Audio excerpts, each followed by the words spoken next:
अंतर्राष्ट्रीय महिला दिवस के अवसर पर चिकबल्लापुर जिला महिला कांग्रेस की अध्यक्ष यास्मीन ताज के नेतृत्व में तालुके के सुल्तानपेट स्थित श्री साई द्वारकामाई वृद्धाश्रम में बुजुर्गों के साथ केक काटकर तथा फल वितरित कर सामाजिक संवेदनशीलता का परिचय देते हुए महिला दिवस को अर्थपूर्ण तरीके से मनाया गया। इस मौके पर बोलते हुए यास्मीन ताज ने कहा कि वर्तमान समय में महिलाएं हर क्षेत्र में अपनी छाप छोड़ रही हैं। मां, बहन और पत्नी के रूप में परिवार की रीढ़ बनकर महत्वपूर्ण भूमिका निभाती हैं और परिवार के लिए निस्वार्थ भाव से मेहनत करती हैं। समाज में महिलाओं का अपना सम्मान और महत्व है तथा उनकी भूमिका अत्यंत महत्वपूर्ण है। उन्होंने आगे कहा कि राज्य की कांग्रेस सरकार महिलाओं के समर्थन में खड़ी है और मुख्यमंत्री सिद्धरामैया ने महिला सशक्तिकरण के लिए कई योजनाएं लागू की हैं। इन योजनाओं के माध्यम से महिलाओं को आत्मनिर्भर जीवन जीने की शक्ति मिली है। यास्मीन ताज ने कहा कि वृद्धाश्रम के बुजुर्गों के साथ महिला दिवस मनाना अत्यंत खुशी का विषय है। उनके साथ बिताए गए पल और उनके चेहरे पर आई मुस्कान ही सच्ची खुशी है। चिकबल्लापुर से सलाउद्दीन की रिपोर्ट।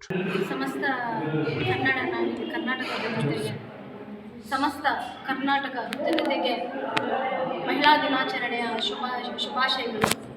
ನಾವು ಚಿಕ್ಕಬಳ್ಳಾಪುರ ಜಿಲ್ಲಾಧ್ಯಕ್ಷೆ ಯಾಸ್ಮಿನ್ ತಾಜ್ ಇವತ್ತು ಏನು ಮಹಿಳಾ ದಿನಾಚರಣೆ ಅಂಗವಾಗಿ ಶ್ರೀ ದ್ವಾರಕಾಮಾಯಿ ಸುಲ್ತಾನ್ಪೇಟೆ ಚಿಕ್ಕಬಳ್ಳಾಪುರ ತಾಲೂಕು ಇಲ್ಲಿ ಒಂದು ವೃದ್ಧಾಶ್ರಮದಲ್ಲಿ ನಾವು ಜಿಲ್ಲಾ ಮಹಿಳಾ ಕಾಂಗ್ರೆಸ್ ವತಿಯಿಂದ ಈ ಒಂದು ಮಹಿಳಾ ದಿನಾಚರಣೆ ಅಂಗವಾಗಿ ಎಲ್ಲ ಈ ವೃದ್ಧಾಶ್ರಮದಲ್ಲಿರುವ ಎಲ್ಲ ಹಿರಿಯ ಮಹಿಳೆಯರೊಂದಿಗೆ ನಾವು ಈ ಒಂದು ದಿನದ ಸಂತೋಷವನ್ನು ನಾವು ಹಂಚಿಕೊಂಡಿದ್ದೀವಿ. ಇದು ನಮಗೆ ತುಂಬ ಸಂತೋಷ ಅನ್ನಿಸ್ತು.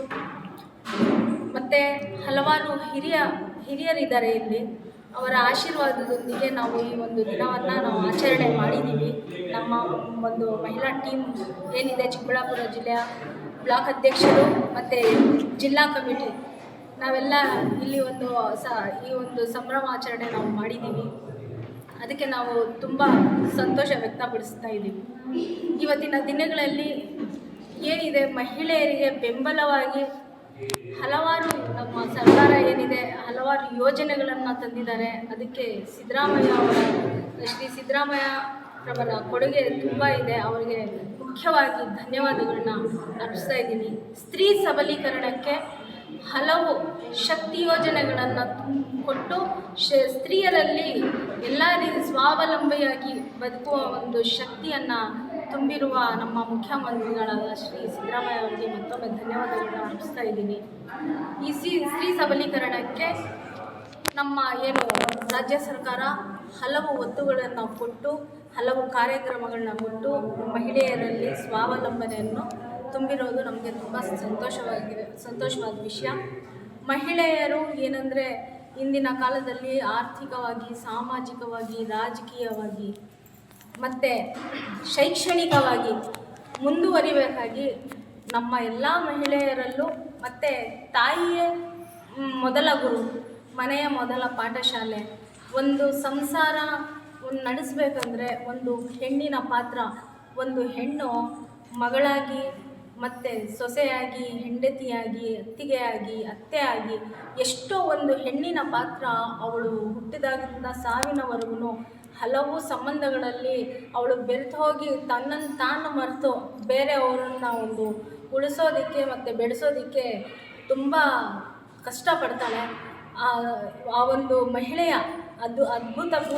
ಅಭೂತಪೂರ್ವ ದಿನ ಮಹಿಳಾ ದಿನಾಚರಣೆ ಇವತ್ತು. ಮತ್ತೊಮ್ಮೆ ನಾನು ನಿಮ್ಮೆಲ್ಲರಿಗೆ ಮಹಿಳಾ ದಿನಾಚರಣೆಯ ಶುಭಾಶಯಗಳನ್ನ ಕೊಡ್ತಾ ಇದ್ದೀನಿ. ನಾವು ಏನಂದರೆ ನಾವು ಮಹಿಳೆಯರು ಹಲವಾರು ಕಡೆ ನಾವು ಹೊರಗಡೆ ಓಡಾಡ್ತೀವಿ. ಬೇರೆ ಕಡೆನೂ ನಾವು ಆಚರಣೆ ಮಾಡ್ಬೋದು. ಬೇರೆ ರೀತಿಯಲ್ಲೂ ವಿವಿಧ ರೀತಿಯಲ್ಲಿ ಆಚರಣೆ ಮಾಡ್ತಾರೆ ಮಹಿಳಾ ದಿನಾಚರಣೆಯನ್ನು. ಹಿರಿಯರನ್ನ ಮತ್ತು ತಮ್ಮ ಜೀವನದಲ್ಲಿ ಹಲವಾರು ಸಾಧನೆಗಳನ್ನ ಮಾಡಿರೋರಿಗೆ ಸನ್ಮಾನ ಮಾಡೋದ್ರೊಂದಿಗೆ ಸೆಲೆಬ್ರೇಟ್ ಮಾಡ್ತಾರೆ. ಆದರೆ ನನಗೇನು ಅನ್ನಿಸ್ತು, ನಾವು ಹೊರಗಡೆ ಮಾಡೋದಕ್ಕಿಂತ ಈ ಆಶ್ರಮದಲ್ಲಿ ಇರೋ ಒಂದು ಹಿರಿಯ ಮಹಿಳೆಯರ ಜೊತೆ ಅವರೊಟ್ಟಿಗೆ ಬೆರೆತು ಮಾಡಿದ್ರೆ ಅವ್ರಿಗೂ ಒಂದು ಆತ್ಮವಿಶ್ವಾಸ ಬರುತ್ತೆ ಮತ್ತು ಅವ್ರ ಆಶೀರ್ವಾದ ನಮಗೆ ಸಿಗಲಿ, ಹೀಗೆ ಇರಲಿ, ಅವ್ರ ಆಶೀರ್ವಾದ ನಮಗೆ ಸಿಗಲಿ. ನಮ್ಮ ಅವರ ಬಾಂಧವ್ಯ ಅವರ ಒಂದು ಏನು ಫ್ಯಾಮ್ಲೀಸ್ ಜೊತೆ ಕಾಂಟ್ಯಾಕ್ಟ್ ಇರೋದಿಲ್ಲ, ಬಟ್ ಅವರು ನಮ್ಮ ಫ್ಯಾಮ್ಲಿಯಾಗಿ ನಾವು ಅವ್ರ ಫ್ಯಾಮ್ಲಿಯಾಗಿ ಈ ಒಂದು ಬಾಂಧವ್ಯವನ್ನು ಬೆಳೆಸೋದಕ್ಕೋಸ್ಕರ ನಾನು ಈ ಒಂದು ಆಶ್ರಮದಲ್ಲಿ ಇವತ್ತು ಮಹಿಳಾ ದಿನಾಚರಣೆಯನ್ನು ಆಚರಣೆ ಮಾಡೋದಕ್ಕೆ ಯೋಚಿಸ್ತೀನಿ.